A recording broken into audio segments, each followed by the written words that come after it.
Et salut tout le monde, je suis Ectelion et je vous retrouve aujourd'hui dans le bazar pour vous reparler, peut-être pas vraiment de jeu de rôle, mais plutôt de la chaîne en soi. Aujourd'hui, on va faire un petit bilan sur l'année qui vient de s'écouler, donc l'année 2022, auquel vous étiez pas au courant. Je voulais revenir un petit peu avec vous sur les projets qui ont eu lieu en 2022, à quel point ils ont été reçus, ou à quel point ils ont floppé, etc. Ce qui a pu être source de frustration ou de joie de mon côté. Et puis si ce n'est pas trop long, j'en profiterai pour vous faire part en même temps d'une réflexion que je me suis faite de mon côté qui pourrait impacter la suite de la chaîne sur certains points, parce que j'ai eu une très très grosse frustration cette année et on en parle juste après. Donc on est parti pour le bilan 2022.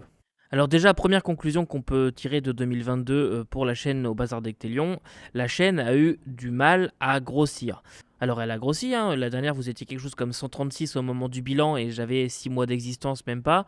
Et puis là désormais vous êtes 388, donc moi ça me fait extrêmement plaisir, mais c'est vrai que ma courbe de croissance est très plate, est très stable, mais plate. J'ai pas une croissance explosive d'un coup d'un seul.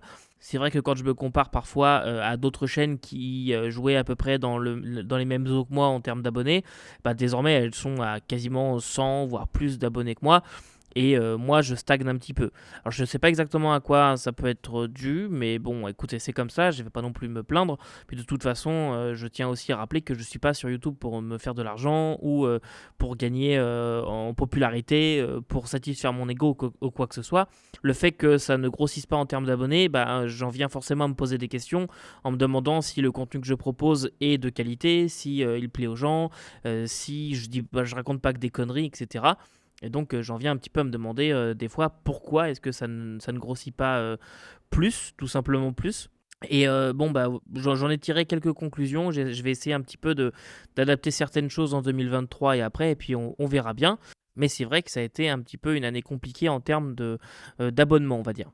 Une chose dont je suis content en 2022, c'est que j'ai sorti beaucoup de vidéos. Alors, elles sont de plein de formats différents, elles ne demandent pas toutes le même travail, mais néanmoins, il y a quand même beaucoup de vidéos de sortie. Je crois, de mémoire, c'est quelque chose comme 77, ce qui fait un petit peu plus d'une par semaine en moyenne, ce qui est vraiment bien pour moi qui suis tout seul, qui fait le montage, les tournages, etc. C'était vraiment moi de A à Z, et donc je suis content d'avoir pu vous proposer autant de choses, même si vous ne regardez pas tout, et c'est bien normal.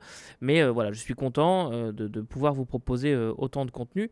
Même si, ça c'est une autre conclusion, malheureusement, tous les projets n'ont pas pu se faire comme je voulais.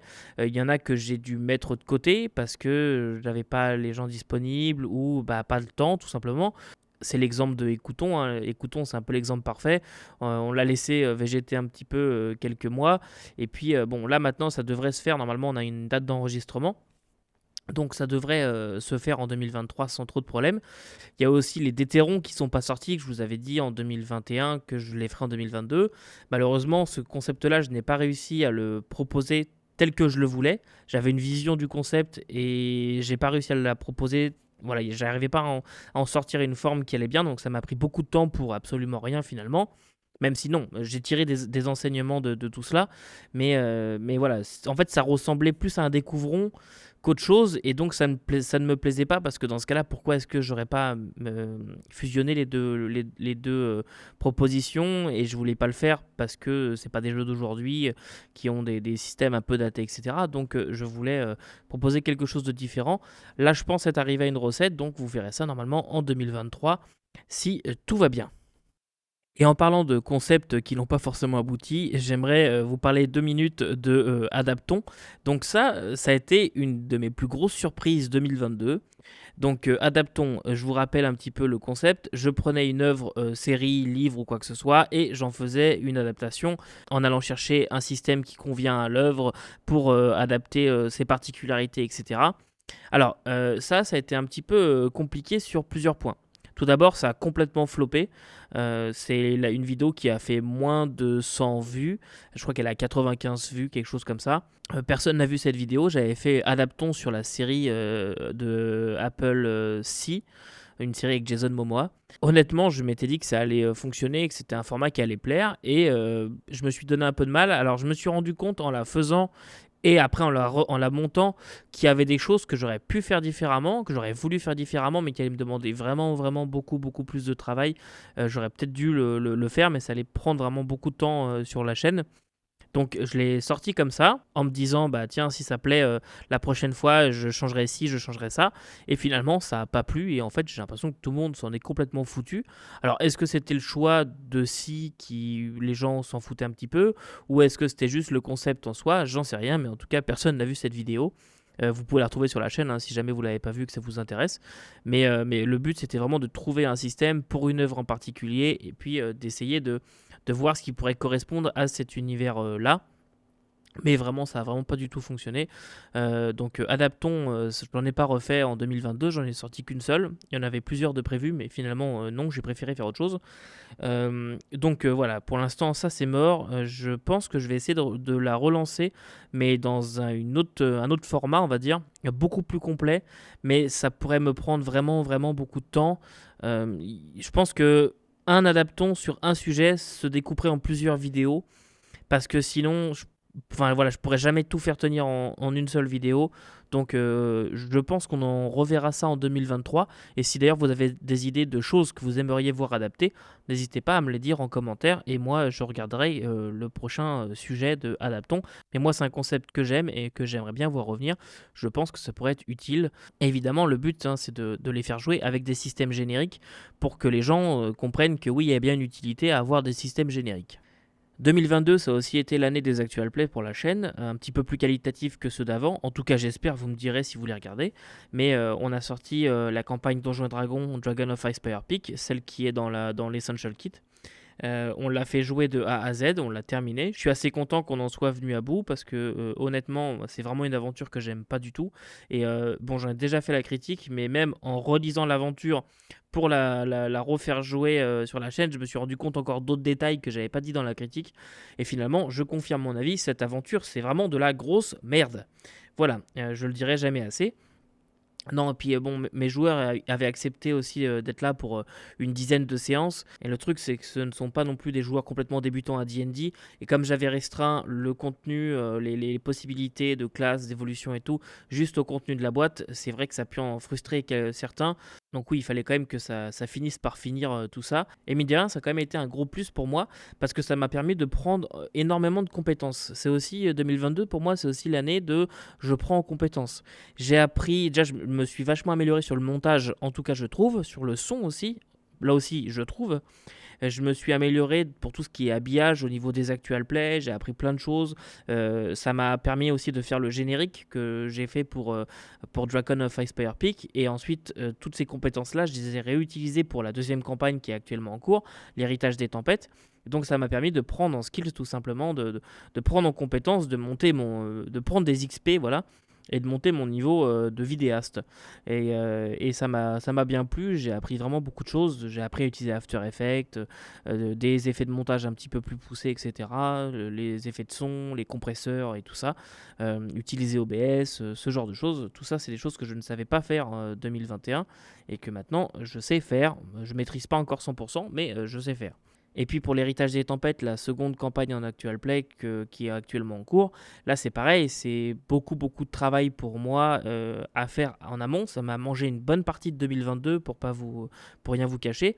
C'est beaucoup beaucoup d'heures passées à réfléchir à quel système utiliser, etc. Alors j'ai fait des erreurs, on va pas se mentir, j'ai fait des erreurs au niveau des choix que j'ai pu faire à certains moments. Le premier épisode, j'étais tellement stressé et ça se voit, ça se ressent. Et honnêtement, je suis pas 100% satisfait de ce premier épisode. J'ai reçu beaucoup de critiques pour ce premier épisode, soit positives, soit négatives, même certaines un petit peu, pas méchantes, mais très très directes. Pour rien vous cacher, il y a même une des critiques que j'ai reçues qui m'a tenu éloigné de la chaîne pendant quasiment une semaine où j'ai rien retouché, j'ai pas touché à l'épisode de la semaine d'après, j'ai pas touché à d'autres vidéos, parce que ça m'a vraiment pété complètement le moral et je me suis senti vraiment très très mal, je me suis senti vraiment comme une merde. Mais bon, ça il faut l'accepter. Si un jour vous vous lancez sur YouTube, vous vous lancez dans n'importe quel format audio ou vidéo, bah, il faut accepter que ça ne plaise pas ou que les gens puissent être un petit peu virulents parfois. Mais des fois et souvent en fait c'est plutôt pour votre bien, mine de rien, même s'ils y mettent pas forcément les formes. Mais souvent ce sont ceux qui tiennent le plus à vous qui vous en mettent plein la gueule. Donc voilà. Effectivement, j'ai fait des erreurs pour l'héritage des tempêtes, mais je suis quand même très content du résultat final qui est actuellement en diffusion. Donc là, au moment où j'enregistre, on a l'épisode 7, je crois, et on est passé en bi-mensuel pour une raison toute simple. C'est pas une question de temps de montage ou quoi, mais j'ai plus d'épisodes en stock. On a dû faire une pause au niveau des enregistrements, et donc j'arrive à la fin des épisodes que j'ai en stock. Donc il a fallu que je passe en bimensuel pour pouvoir étendre un petit peu le temps de diffusion pour que les gens attendent pas 3 mois pour le prochain épisode. Donc voilà, mais vous inquiétez pas pour ceux qui regardent, ça va revenir après hebdomadaire sans aucun problème. C'était juste une question d'épisode en stock. Voilà, donc non, je suis quand même très content du résultat final de l'héritage des tempêtes. C'est une grosse fierté pour moi, personnelle. C'était cathartique cet actual play, je l'avais en tête depuis longtemps. Et donc c'est sorti, voilà, maintenant je peux me dire, ok, je l'ai fait, et il est là, il est concret, et c'est en cours. Donc pour l'instant, on va finir la saison 1. Il y aura sûrement de nouveaux actual play en 2023, j'y réfléchis encore. Mais on finit la saison 1 de l'héritage des tempêtes. Et puis si les gens la demandent, il y aura bien évidemment la saison 2. Et, je sais où je veux terminer avec la saison 1. Et on verra pour la suite plus tard, suivant la demande des gens. Évidemment, il y a toujours ce petit souci des gens qui ne commandent pas hein, sous les épisodes. Il n'y a pas beaucoup de commentaires, mais je vois quand même que j'ai une certaine base de fidèles. J'ai une 60aine de vues par épisode en moyenne, donc je suis assez content, mine de rien, de cela. C'est pas l'actual play du siècle qui a tout dévasté sur son passage, mais je m'attendais pas forcément non plus à ce que j'ai 1 million de vues par épisode. Nous ne sommes pas Critical Role non plus, calmons-nous 2 minutes. Mais bon, voilà, je suis assez content. Mais si vous regardez, surtout, mettez-nous des commentaires, ça fait toujours extrêmement plaisir. 2022, ça a aussi été une année assez frustrante sur un point, c'est au niveau des gammes. En fait, ça a été un peu l'année de la démesure au niveau de mes lectures jeux de rôle. J'ai lu beaucoup de jeux, j'ai acheté beaucoup de jeux en me disant, ok, bah ça, je le back, je pourrais peut-être en parler, ça, je le prends, je pourrais faire tel format avec ça, machin. Et je vous en reparle justement après de mes achats et de ma consommation future de jeux de rôle. Mais 2022, ça a vraiment été une année complètement folle en termes de lecture pour moi. Et je me suis vraiment lancé à corps et à cri dedans et j'ai fait que ça pendant quasiment 1 an. Et tout ça, ça a donné lieu à une frustration certaine. C'est que j'ai lu beaucoup de choses, mais au final, je n'ai pas forcément parlé de tout. J'ai même parlé de très peu de choses que j'ai lues finalement en 2022 parce que manque de temps, etc.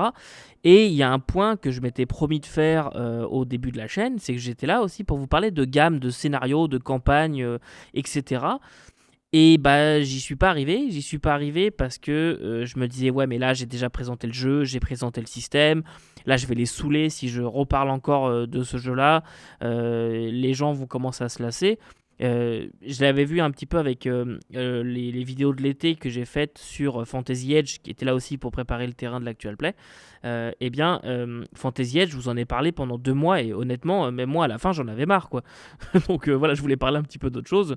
Il faut que j'arrive à trouver une bonne recette pour à la fois vous parler de livres de base et en même temps des suppléments, des campagnes, etc. Ça, c'est vraiment une chose que je veux faire en 2023.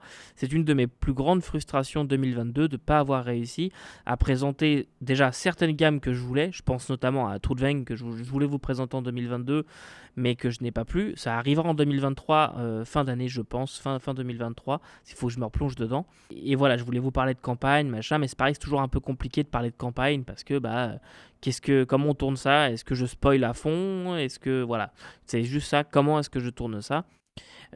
Il va falloir que j'y réfléchisse, mais en tout cas 2023, c'est sûr que je vais essayer de diversifier un peu les découvrons en termes de jeux et de campagne. Et puis surtout, je ne vais pas avoir le choix, puisque je vous propose de terminer là notre bilan 2022. N'hésitez pas à me dire ce que vous en avez pensé en commentaire. Et vous aussi, quel a été votre bilan 2022 en termes de lecture, partie, etc. Est-ce que vous êtes content? Est-ce que vous avez des regrets, machin? Et au vu de la longueur déjà importante de cette vidéo, j'ai décidé de sortir l'autre partie dans une vidéo à part. Comme ça, on aura le temps de bien développer ce que je veux dire. Je vous partagerai une petite réflexion que j'ai eue en 2022. Et en attendant, il me reste plus que 2 petites choses à vous dire. Déjà, pour ceux qui s'arrêteraient là, je vous souhaite de passer de merveilleuses fêtes de fin d'année et une très très belle année 2023, pleine de jeux de rôle. Et pour tout le monde, j'aimerais surtout vous remercier de cette année 2022. Vous vous en rendez pas forcément compte, mais pour moi, vous êtes un très très gros soutien moral en fait. À chaque commentaire, à chaque petit message que je reçois, ça me fait un bien fou. Généralement, c'est toujours des messages très très positifs. C'est vraiment ce qui me pousse à continuer, à vous proposer toujours plus de contenu. Donc pour tout ça, merci. J'espère vous retrouver tous en 2023. Et sinon, il ne me reste plus qu'à vous dire que vous ne pouvez pas tout lire et tout faire jouer, mais vous pouvez toujours essayer. Salut!